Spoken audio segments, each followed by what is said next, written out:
திருவள்ளூர் அடுத்த செவ்வாய்ப்பேட்டை அரசு பெண்கள் மேல்நிலைப் பள்ளியில் பாலியல் புகாரில் 2 ஆசிரியர்கள் கைது செய்யப்பட்ட நிலையில் ஆசிரியர்கள் அவ்வாறு நடந்து கொள்ளவே இல்லை என மாணவிகள் சாலை மறியலில் ஈடுபட்டதால் பரபரப்பு ஏற்பட்டது.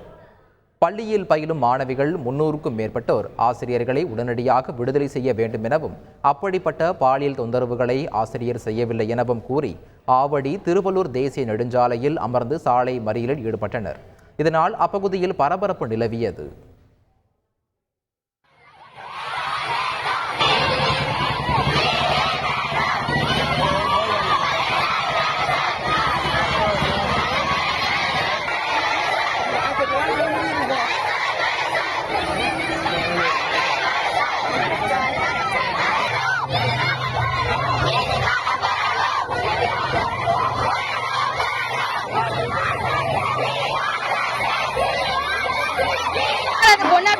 தெரியல. எங்க சார் மேல எங்களுக்கு ஃபுல்லாவே நம்பிக்கை இருக்கு. அந்த பொண்ணு பண்ண ஒரு சின்ன தப்பால மொத்த ஸ்டூடெண்ட்மே இப்ப பாதிக்கிறாங்க. அவங்க யார்கிட்டயுமே விசாரிக்கல. ஒரு பொண்ணு சொன்னதுக்காக அரெஸ்ட் பண்றாங்க. யார்கிட்டயுமே விசாரிக்காம எப்படி சார் அரெஸ்ட் பண்றாங்க? விசாரிக்காம அடிச்சிருக்காங்க. அவங்க எப்படி அடிக்கலாம் சார்? கொரோனா கூட அவர் தொட்டு பார்க்க மாட்டாரு. யாருன்னா பசங்களை விட்டு தான் தொட்டு பார்க்க மாட்டாரு. அவர் எதுக்கு தான் கூட்டு போய் இப்படி பண்றாங்கன்னு தெரியல. எங்க சார் எங்களுக்கு வேணும்.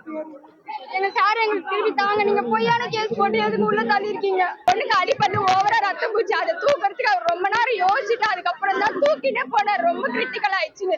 அப்படிப்பட்டவரை இது மாதிரி பொய் கேஸ் குத்தி எதுக்கு உள்ள தள்ளுறாங்கன்னு தெரியல. அவர் நல்லவரு. எங்களுக்கு அவர் வேணும். அவர் வந்தா தான் நாங்க ஏத்து போவோம். எங்களுக்கு வேணும். 14 வருஷத்துக்கு முன்னாடி இந்த ஸ்கூல்ல நான் படிச்சேன். 2 சாருமே தங்கமானவங்க தான். அவங்க மேல ஸ்கூலும் சப்போர்ட்டா தான் இருக்காங்க. ஆனா இங்க இருக்கவங்க உள்ள இருக்கவங்க ஏதோ ஒரு வேலை பண்ணி அவர் மேல பொய் கேஸ் கொடுத்து இந்த மாதிரி அரெஸ்ட் பண்ணிருக்காங்க. செய்திகளை உடனுக்குடன் தெரிந்து கொள்ள உடனே சப்ஸ்கிரைப் பண்ணுங்க.